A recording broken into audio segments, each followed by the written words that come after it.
สรรเสริญพระเจ้าความกาจ The time that we will sing and honor our Lord together.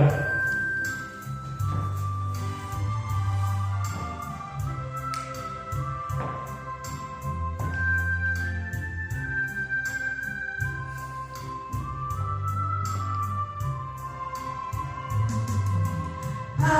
คิดเป็นเจ้าชีวิตของข้าทรงเป็นสง่าราศีอย่าให้ข้าลืมเรื่องมงกุฎนั้น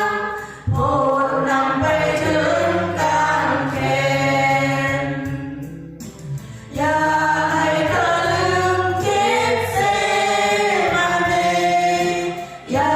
ให้ข้าลืมความทรมานอย่าให้ข้าลืมความรักอ่อนหวานโปรดนำไปถึงการแข่งให้เห็นอุโมงค์ของพระองค์เจ้าบนพวกผู้หญิงโศกเศร้าบนเทวดาที่ทักรักษาเมื่อเอาพระสงฆ์องค์ไว้ อย่าให้ข้าลืมคิดเสมาเนอย่าให้ข้าลืมความท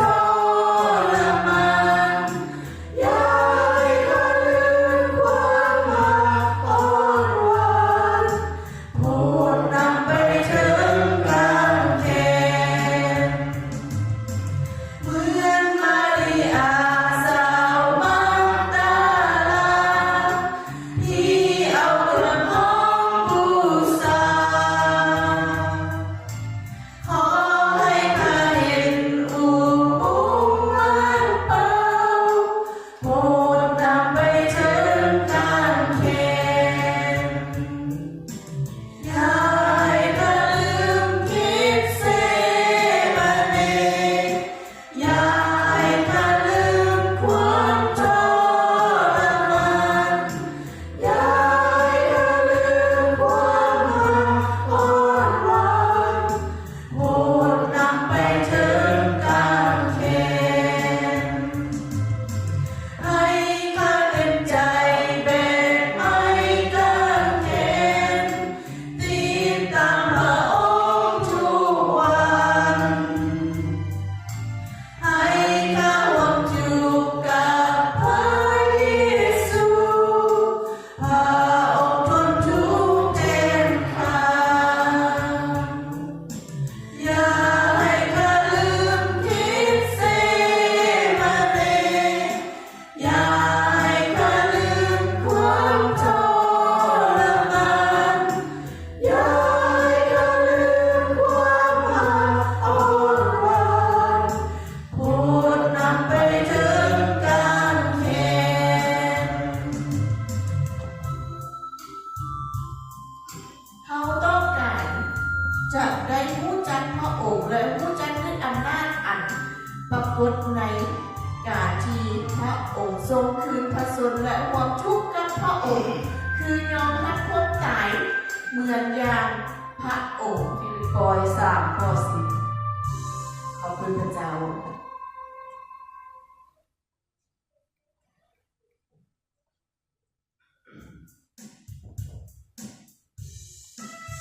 ข้าสัตย์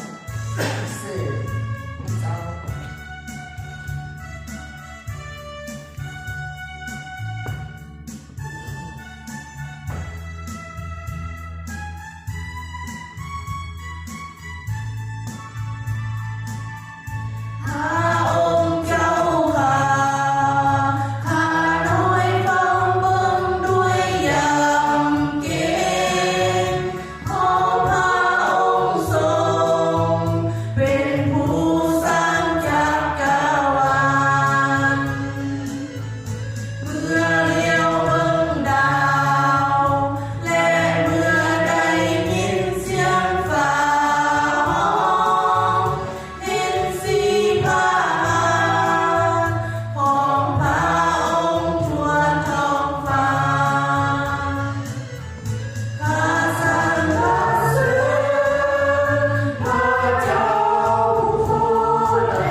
สรรเสริญองค์พระผู้เป็นเจ้า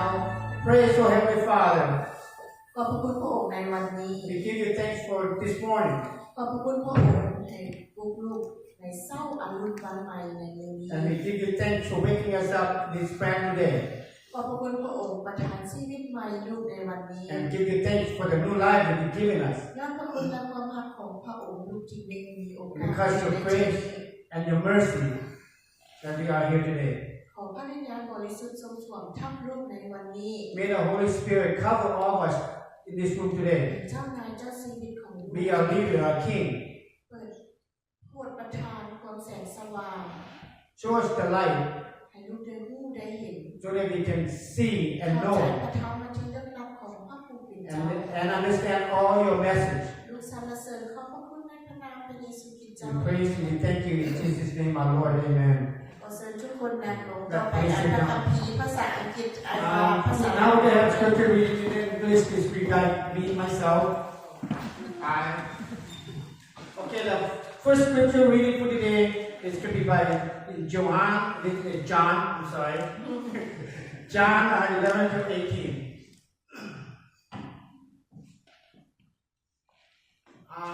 Okay. Jesus appeared Mary Magdalene.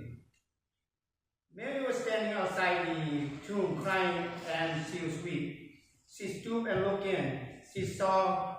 the two white-robed angels, one sitting in the head and one sitting at the foot of the place where the body of Jesus had been lying. Dear woman, why are you crying? The angel asked her. Because they have taken away my Lord, she replied. And I don't know where they have taken him. She turned and left and saw someone standing there. It was Jesus, but she didn't recognize him. Dear woman, why are you crying? Jesus asked her. Who are you looking for? She thought he was a gardener. Sir, she said, if you have taken away, tell me where you have put him, and I will go and get him. Mary, Jesus said. She turned to him and cried out, Rabboni, don't cry, don't cling to me, Jesus said, for I have yet them to follow, but to go find my brother and tell him, I am ascending to my Father and your Father, to my God and your God. Mary Magdalene found the disciple and told him, I have seen the Lord. Then she gave them his message. และขออ่านโยฮันบท11-18หัวข้อกล่าวว่าพระเยซูเจ้าสำแดงแก่นางมารีไทมักดาลาฝ่ายนางมารีได้ยืนห้องไห้อยู่ข้างนอกอุโมงค์ในขณะที่นางกำลังห้องไห้อยู่นั้นนางได้ก้มเลี้ยวไปทางอุโมงค์และได้เห็นเทวดา2 ตนใส่เครื่องขาวนั่งอยู่บนที่พวกเขาวางพระศพของพระเยซูเจ้าตนหนึ่งอยู่เบื้องหัวและตนหนึ่งอยู่เบื้องตีนเทวดาทั้งสองได้ถามนางมารีว่านางเอ๋ยเป็นอย่างเจ้าจึงห้องให้นางตอบว่าเพราะพวกเขาได้เอาพระศพของพระองค์เจ้าของข้าน้อยไปแล้วและข้าน้อยบ่ฮู้ว่าพวกเขาเอาไว้ใส่เมื่อเว้าดังนั้นแล้วนางได้เหลียวหลังมาเห็นพระเยซูเจ้ายืนอยู่ที่นี่แต่นางบ่ฮู้ว่าแม่นพระเยซูเจ้าพระเยซูเจ้าจึงถามนางว่านางเอ๋ยเป็นหยังเจ้าจึงห้องไห้เจ้าซอบหาผู้ใดนางคิดว่าเป็นคนรักษาสวนนางจึงตอบว่าท่านเอ๋ยถ้าท่านได้เอาพระศพของเพิ่นไปบอกให้ข้าน้อยรู้เด้อว่าท่านเอาไปไว้ไสแล้วข้าน้อยก็จะนำเอาพระศพของพระองค์ออกไปพระเยซูเจ้าจึงกล่าวแก่นางว่ามารีนางบินหน้ามาหาพระองค์และเว้า เป็นภาษาเฮบรูฮับเบอร์นีแปลว่าพระอาจารย์พระเยซูเจ้ากล่าวกับนางว่าอย่าสูนวงเหนี่ยวเฮาไว้เถาะเพราะเฮายังบ่ทันได้ขึ้นไปหาพระบิดาเจ้าแต่ให้เจ้าไปหาพี่น้องของเฮาแล้วบอกพวกเขาว่าเฮาจะขึ้นเมื่อหาพระองค์ผู้เป็นพระบิดาของหาพระบิดาเจ้าของเฮาและพระบิดาเจ้าของพวกเจ้าจะเมื่อหาพระเจ้าของเฮาและพระเจ้าของพวกเจ้าดังนั้นนางมาลีไทมักดาลาจึงไปบอกข่าวนี้แก่พวกสาวกว่าตนได้เห็นพระผู้เป็นเจ้าและบอกพวกเพิ่นตามที่พระองค์ได้บอกแก่นางขอบคุณพระเจ้า Amen. ขอทุกคนทุกยืน Let's all stand up and pray for our สรรเสริญขอบพระคุณพระเจ้าพระบิดา Praise and thank you, ขอ Heavenly บพระคุณพระ Father. องค์ที่เฝ้ารักษา We give you thanks for always being with us and protect us. ขอบพระคุณพระองค์ที่ประทานเงินแห่งกำลังให้ลูก We give you thanks for the strength that you have given us. ขอบพระคุณสำหรับเรื่องการงานที่ผ่านมาและวันนี้ And give you thanks for the work you have given us. ขอพระองค์เจ้าทรงอวยพรผู้ที่ถวาย And may you, Father, bless the hand and offer ประ today. ทานสิ่งที่เขาขาด And give them what are they short of. ขอให้ทรัพย์สินเหล่านี้ให้เกิดดอกออกผลในเวียกงานของพระผู้เป็นเจ้า May the offering prosper in your work. ขอพระองค์เจ้าทรงรักษาลูกในการดำรงชีวิต And we ask that you will protect us as we go through our daily life. และลูกเชื่อว่าลูกอยู่ที่ใดพระองค์จะอยู่นำลูกตลอดเวลา And we believe that wherever we are, you are with us. ลูกสรรเสริญขอบพระคุณในพระนามพระเยซูคริสต์เจ้าเอเมน We praise you. We thank you in Jesus' name, our Lord. ขอ Amen. เชิญทุกคนนั่งลงมาฟังเพลงพิเศษ Now we're going to hear a special song from Miss Dana Copley.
ด้วย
คุณพระเจ้าขอพระเจ้าอวยพรต่อไปขอเชิญพระเจ้าอยู่ในพระเจ้า Now we hear a message from our pastor.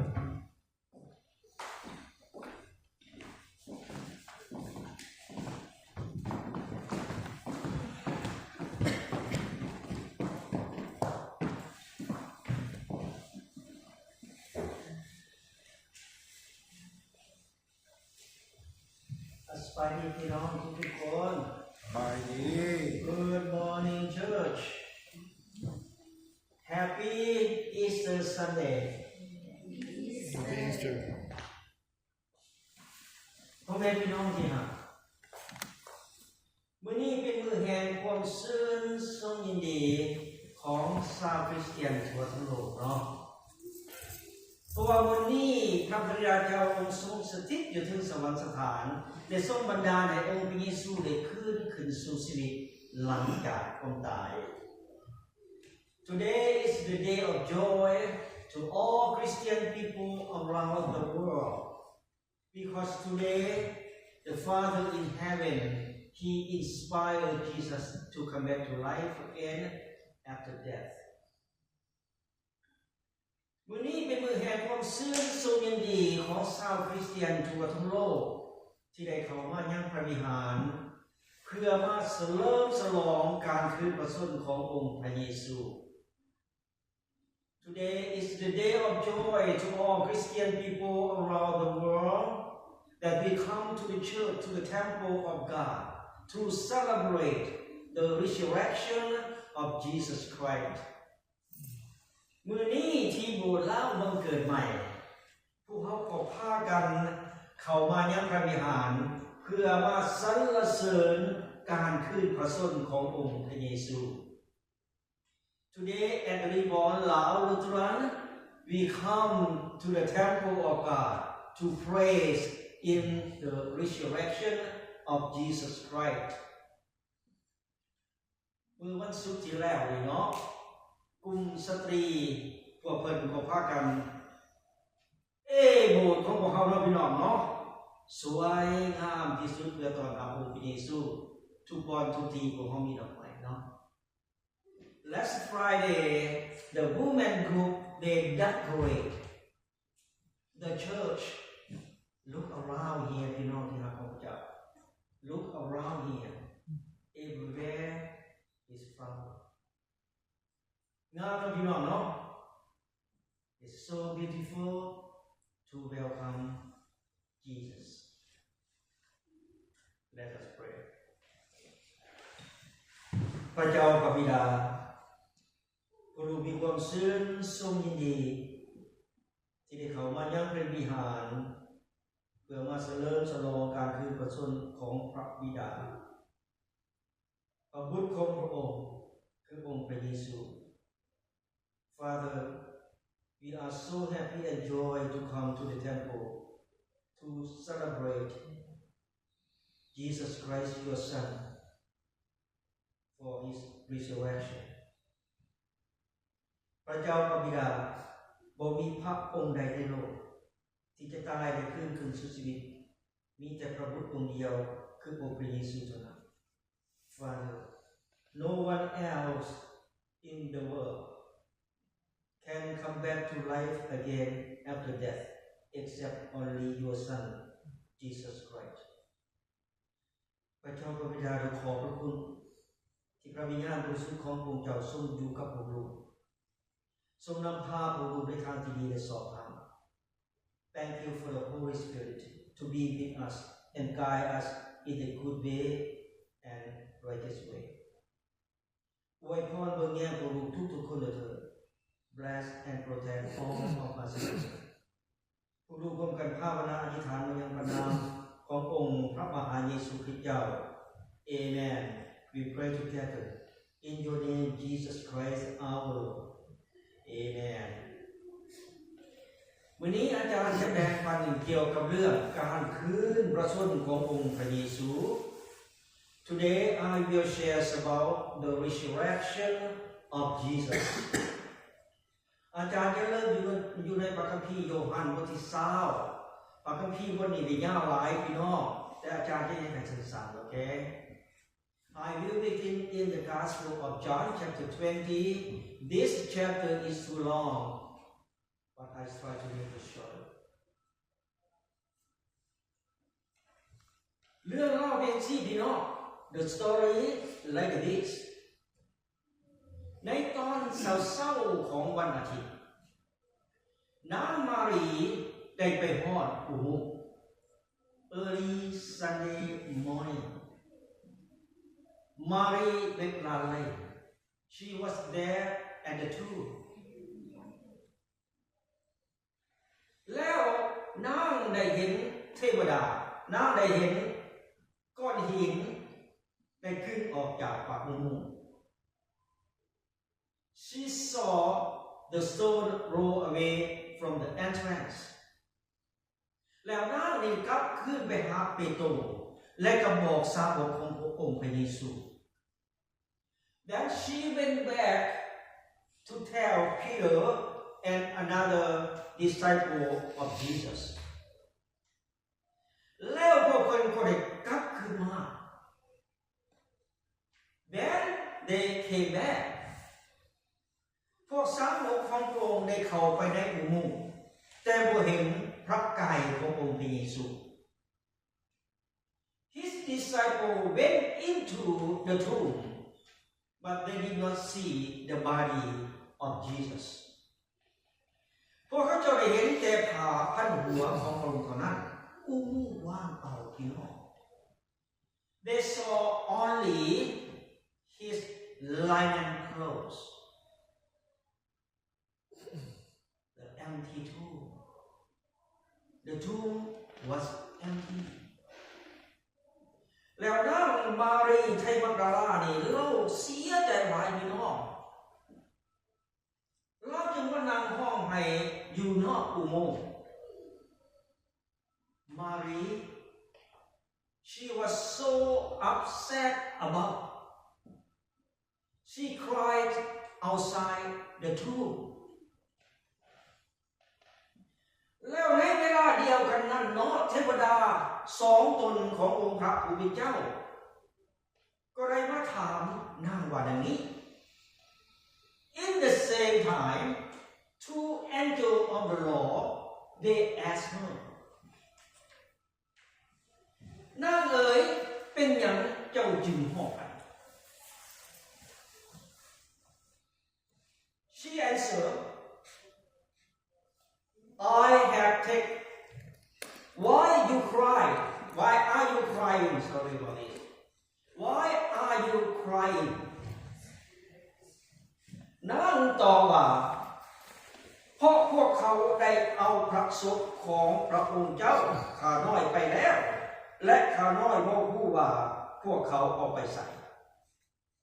She answered, They have taken my Lord away.And I do not know where they have put him. พ่อแม่พี่น้องที่รักของพระเจ้าเทวดาได้ถามนางมารีว่าเป็นหยังเจ้าจึงฮ้อง The angel of the Lord asked Mary, Why are you crying? นางมารีห้องไห้ก็เพราะเขาคิดว่าคนรักเอาพระศพขององค์พระเยซูไป Mary she cried because she thought about someone steal body of Jesus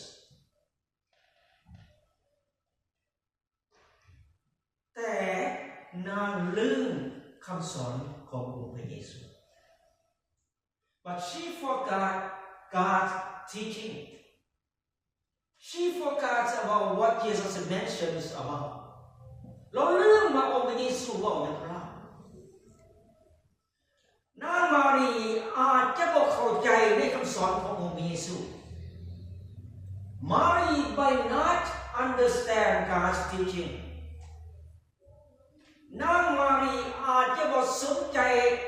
ในคำสอนขององค์พระเยซู Mary might not interested in Jesus teaching พอองค์พระเยซู ได้บอกอยู่เรื่อยๆได้สอนอยู่เรื่อยๆตั้งแต่มัทธิวจนถึงโยฮัน because Jesus always mention all the time from the Gospel of Matthew to the Gospel of John พระองค์บอกว่าไหนๆพระองค์บอกว่าเขาจะตายแต่เขาจะกลับคืนมาในมือทนสาร Jesus always mentions about I will die but I will come back to life again in 3 days นางมารีเราบอกเข้าใจเกี่ยวกับเรื่องนี้ Mary she did not understand about Jesus talk to her นับลืมของนี้ไป she forgot about that she missed that ดังนั้นนางจึงมีน้ำตานางจึงร้องไห้ so that she had tear and cry ถ้านางจำได้นะพี่น้องนางจะมีความซึ้งทรงยินดีนางจะรอท่าการกลับคืนขององค์พระเยซู if she remember this she will not cry she would have tear she just wait until Jesus come back to life after 3 days นางลืมพระคัมภีร์นางลืมคำสั่งสอนขององค์พระเยซู she forgot about what Jesus mentioned to everybody บัดนี้อาจารย์ก็เชื่อว่าคือกันมื้อนี้เทวดานี่นะได้ถามพี่น้องคือกัน I believe today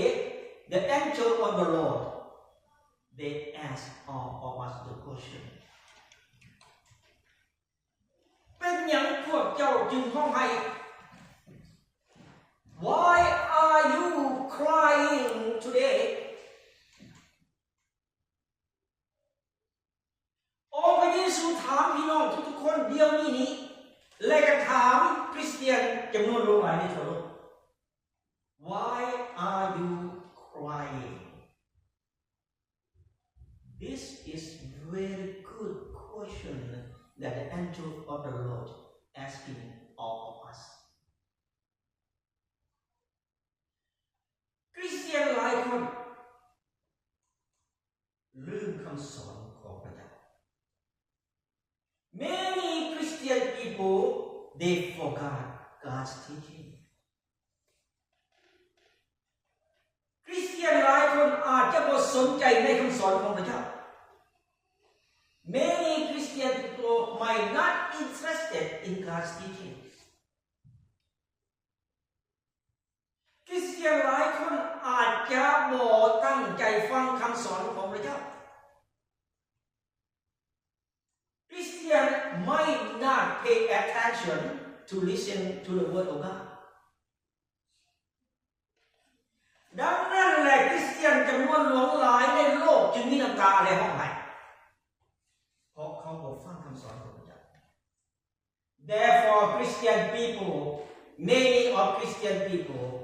they cry and have tears because they did not pay attention and listen to the word of God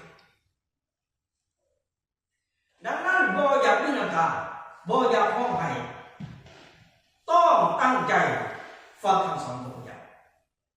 So to avoid the tear and cry we must to pay attention and listen to the word of God Amen พี่น้องบัดนี้นางมารีเหลียวขึ้นหลังมาโอเค Now Mary she turned around เราได้เห็นองค์พระเยซูยืนอยู่ที่นั่นพี่น้อง Then she saw Jesus standing there แต่นางมารีนี่บ่จือองค์พระเยซู But Mary she did not recognize Jesus at all ดังนั้นองค์พระเยซูจึงถามนางว่า So Jesus he asked her องค์พระเยซูตอบว่าองค์พระเยซูถามนางว่านางเอ๋ยเป็นหยังเจ้าจึงห้องจะสอบหาผู้ใดองค์พระเยซูถามนางมารีนางเอ๋ยเป็นหยังเจ้าจึงห้องเจ้าสอบหาผู้ใด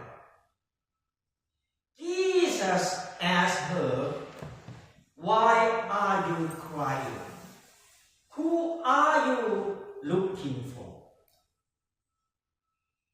นางมารีประคิดว่าเป็นคนรักษาสุขแทนที่จะคิดว่าองค์พระเยซู but she thought the gardener instead thinks about Jesus ดังนั้นนางจึงว่า so she said like this ถ้าท่านเอาพระศพของเพิ่นไปบอกให้ข้าน้อยผู้แน่ท่านเอาไปไว้ไสแล้วข้าน้อยก็จะเอาพระศพของพระองค์ออกไป She said if you took him away sir tell me where you have put him and I will go and get him พ่อแม่พี่น้องที่รักของพระเจ้านางมารีอาจารย์ก็เชื่อว่าเราอยู่กับองค์พระเยซูหลายปีพอสมควรแต่นางบ่สามารถจื้อองค์พระเยซูได้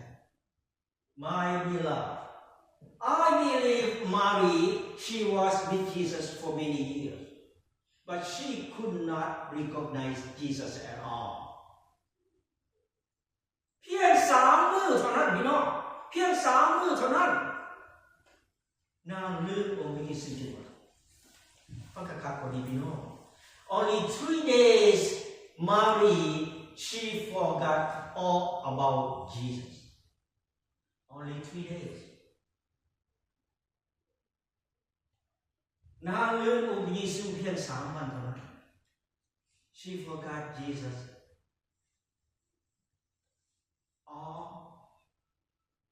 in 3 days นางอาจจะจืดเพราะว่านางอยู่กับองค์เยซูโดนสมควร She might recognize Jesus because she was with Jesus for many years เพราะว่าอย่างเพราะนางเบิ่งทางอื่นบ่ได้เบิ่งองค์เยซู because she was looking for something else instead of Jesus that's why Jesus said who are you looking for if you look at me you see me that's what Jesus said ถ้าเจ้าเบิ่งเฮานั้นถ้าเจ้าซอกเฮาเจ้าต้องพบเฮาแต่เจ้าบ่ได้ซอกเฮาจะซอกหาสิ่งอื่นเอเมนพี่น้องแต่อาจารย์ขอบพระคุณพระเจ้าหลายพี่น้องที่นางมารีเรายังหักองค์พระเยซูอยู่เหมือนเดิม but I give thanks to God because Mary she still loves Jesus she still cares about Jesus she still respect and give Jesus an honor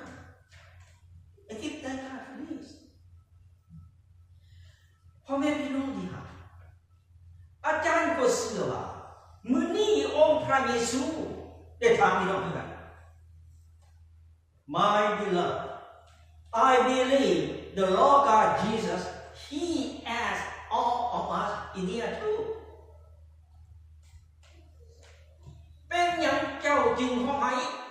องค์พระเยซูถาม2 ข้อแล้วจะสอบหาผู้ใดองค์พระเยซูถามว่านี้คือกับถามนางมารี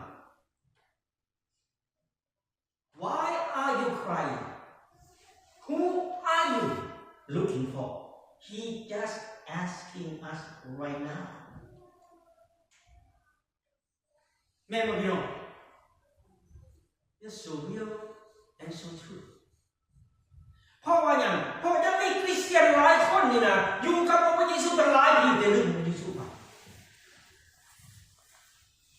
Because many Christian people with Jesus for many years but they still forget about Jesus เพราะว่าอย่างแล้วสิว่าองค์พระเยซูว่า Who are you looking for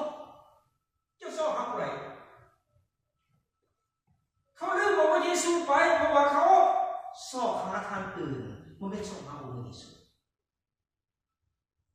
They forgot Jesus because they are looking for something else instead Jesus Amen ดังนั้นคำสอนนั้นนี้จะบอกให้พวกเราว่าให้พวกเราส่องหาองค์พระเยซูยังส่องหาอยู่ So the lesson teach all of us right now look at Jesus not look at something else เพื่อบ่ให้ลืมองค์พระเยซูโอเคให้พวกเขาเบิ่งในทางขององค์พระเยซู For us not forget Jesus look at Jesus not look at something else พระเยซูองค์เดียวเท่านั้นเป็นอย่างไรบ่ได้ So only one Jesus we are looking for why can we แต่ว่าเฮาเบิ่งในโลกได้หลายแบบที่เฮาเบิ่งได้ We have so many different ways in this world but we still can look at it แม่พี่น้องคนทางในโลกได้หลายแท้ๆแต่ว่าเฮาเบิ่งได้เกือบทุกทางแต่ทางของพระเยซูทางเดียวเฮาเบิ่งบ่ได้ In this world we have so many different paths different ways but we still looking for it But Jesus only one way we cannot look at it. Think about it. ดังนั้นแหละพวกเขาจึงลืมองค์พระเยซู Therefore we forget about Jesus. บัดนี้องค์พระเยซูรู้แล้วว่านางมารีลืมพระองค์ Now The Lord God Jesus, He know that Mary forget Him. So, วันนี้องค์พระเยซูจึงห้องใส่น้ำมาด้วยน้ำของนาง Then Jesus said to her, Mary. Jesus said to her and called her by name, Mary.Fancy, Via, Ta, Dana, Bu. Jesus called by name. อาจารย์จะอ่านอยู่ในข้อที่16 I will read number 16. พระเยซูเจ้าจึงกล่าวต่อนางว่า Mary. Remember it. นางปินหน้ามาหาพระองค์และเว้าเป็นภาษาฮีบรูว่ารับโบนีแปลว่าพระอาจารย์ John 20:16 Jesus said to her Mary she turned to him and said in Hebrew Rabboni that means teacher Okay บัดนี้นางมารีหลังจากที่องค์พระเยซูห้องชื่อเราแล้วMary, after Jesus called her by name, Mary. นางจำเสียงขององค์พระเยซูดี She recognized His voice. แล้วนางจึงรู้จักว่าโอ้องค์พระเยซูขึ้นสู่ชีวิต Then she said, Oh yeah, Jesus Christ, He come back to life again. He's rising.นางมารีมีความซึ้งทรงยินดีที่ได้เห็นองค์พระเยซูยังมีชีวิตอยู่ Mary she was so happy when she see Jesus alive ขอบคุณพระเจ้าพี่น้องนางมารีมัดคนเศร้าโศกเสียใจน้ำตาก็มีความหอมไปก็มีอีกแล้ว Mary her worries was gone.No cry, no tear, because God wiped off her tear. นางสรรเสริญพระเจ้า She prays to the Lord. ขอบพระคุณพระเจ้าพี่น้องแล้วองค์พระเยซูจึงบอกนางว่าโอเคบัดนี้ให้เจ้าไปบอกพี่น้องเด้อและก็บอกสาวกเด้อสิ่งที่เจ้าได้เห็น Then the Lord God Jesus told her, go tell the people and tell my disciple what you have seen เขาพระคุณพระเจ้าพี่น้องแล้วมื้อนี้นางมารีได้บอกกับพวกเราทุกๆคนอยู่ที่นี่ Today Mary is telling all of us in here นางมารีบอกว่าองค์พระเยซูขึ้นสู่ชีวิตมื้อนี้พี่น้อง Mary is telling all of us in here Jesus is rising today ดังนั้นบอกพี่น้องที่ต้องถามว่าองค์พระเยซูขึ้นสู่ชีวิต Tell the next person Jesus is rising การเป็น today hallelujah Yes คุณชีวิต Bob คุณชีวิต God is risen คุณชีวิต Okay Jesus is rising today Okay Okay ดังนั้นสรรเสริญพระเจ้ากัน คุณชีวิต องค์พระเยซูนางมารีบอกเขาว่าองค์พระเยซูยังมีชีวิตอยู่กับเราฮอดทุกวันนี้พี่น้อง Amen Jesus he is with us until today my brother and sister Amen บัดนี้องค์พระเยซูกล่าวว่าแกะของเขาจำเสียงของเขาอยู่ในตัวภาษี Jesus said my sheep recognize my voice พวกเขาในแมนแกะของพระเยซูในวันนี้ We are Jesus shepherd So how ต้องชื่อเสียงของพระเยซูด้วยพี่น้องเด้อ So we must to recognize Jesus voice Okay เพราะเขาเป็นลูกแกะขององค์พระเยซู Because we are God's shepherd We have to recognize God's voice Okay เสียงของพระคัมภีร์เสียงขององค์พระเยซูอยู่ใส่พี่น้องเสียงขององค์พระเยซูอยู่ในพระคัมภีร์ Jesus voice in the Bible ถ้าพี่น้องอยากบอกกับองค์พระเยซูอยากได้ยินเสียงขององค์พระเยซูอ่านพระคัมภีร์ So if you want to hear the voice of Jesus or if you want to talk with Jesus read the Bible แล้วพี่น้องจะได้ยินเสียงขององค์พระเยซู Then you will hear the voice of Jesus Amen พี่น้องบัดนี้ให้พวกเขาได้พากันปฏิบัติด้วยพี่น้องเด้อหับใส่พระเจ้าครับเพราะว่าพระเจ้าอยู่กับเราโอเค So may all of us in here serve the Lord because He is with us forever serve Him love Him like He loves all of us Easter คือการเริ่มต้นชีวิตใหม่โอเค Easter is new beginning of life เขาตายไปแล้วพี่น้ององค์พระเยซูก็ตายไปแต่ไปขึ้นสู่ชีวิต we died with sin Jesus also died but He rose to life again so we start new life with Jesus life forever eternal life with Jesus in heaven เอาในขอสรุปในวันนี้ conclusion ถ้าองค์พระเยซูบ่ตายและบ่กลับคืนสู่ชีวิตพวกเขาก็บ่เชื่อว่าองค์พระเยซูเป็นพระเจ้า If Jesus was not died or risen again we will not believe Jesus is God และเขาก็เสริมพระองค์พระเยซูก็บ่มีความหมายอะไร His good news mean nothing for us แต่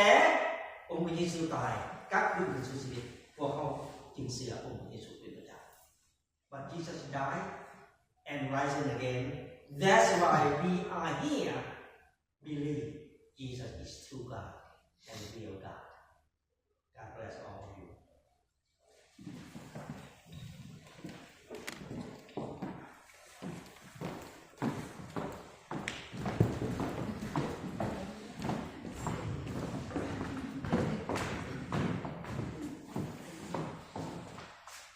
ขอทุกคนลุกยืนขึ้นร้องเพลงนมัสการพระเจ้า Let's stand up if you are able to sing and honor the Lord together.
ฮ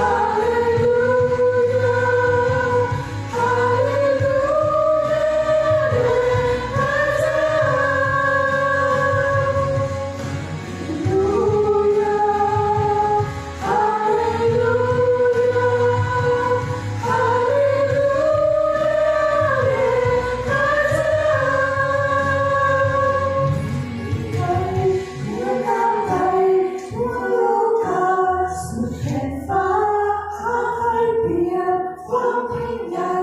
ของพระองค์พระเยซูพระผู้ช่วยพระนามเดียวที่พระเจ้าทุกพระชนทรงเป็นอยู่ยิ่งนิรันดร์ไม่มีใครหรือนานใดทั่วโลกาสุดแผ่นฟ้าหาไม่เพียงความยิ่งใหญ่ของพระองค์พระเยซูพระผู้ช่วยพระนามเดียวที่พระเจ้าทุกพระชนทรงเป็นอยู่ยิ่งนิรันดร์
ให้เราเข้าใจกัน Let us bow our อธิษ heads ฐาน and พร้อมกัน praise สรร God. เสริญองค์พระผู้เป็นเจ้า Praise พระนาม God. ของพระองค์เป็นพระนามที่ยิ่งใหญ่เหนือกว่านามอื่นใด The name of the highest above all. ขอบพระคุณพระองค์ในวันนี้ We give you thanks for พ today. ระองค์จะได้ให้ชีวิตลูกได้นำทางลูกไปทางสัม This พัน new ธ์ life, and you will lead us, โปรดประทานให้ลูกได้เข้มแข็ง give us strength. ขอพระองค์เจ้าทรงสืบต่อและรักษาลูกตลอดไป May you, Father, continue to give us strength เบื้อง and lead เดียว us, ปกปักรักษาประทานสติและปัญญาให้ลูกด้านนี้ตลอดไป protect us, and give us knowledge and wisdom. ให้ความใจกันสารภาพบาปต่อองค์พระผู้เป็นเจ้า Let us confess to Him. พระเจ้าพระบิดาลูกขอสารภาพความผิดบาปที่ลูกได้ผ่านมาและวันนี้ Wherever, Father, we have sinned,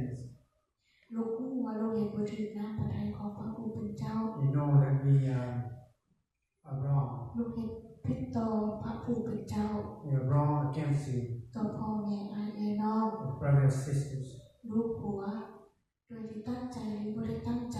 It is meant and not meant to be. โดยการกระทำโดยการเว้าจา Whatever we say, whatever we do, ขอพระองค์เจ้าทรงเปลี่ยนแปลงและอภัยบาปกับลูกด้วย we pray for your forgiveness and change us.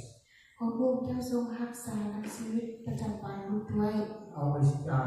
watch over us โปร and ดอย่า protect us. นำลูกไปถือเป็นการทดลองของมารซาตาน Because we are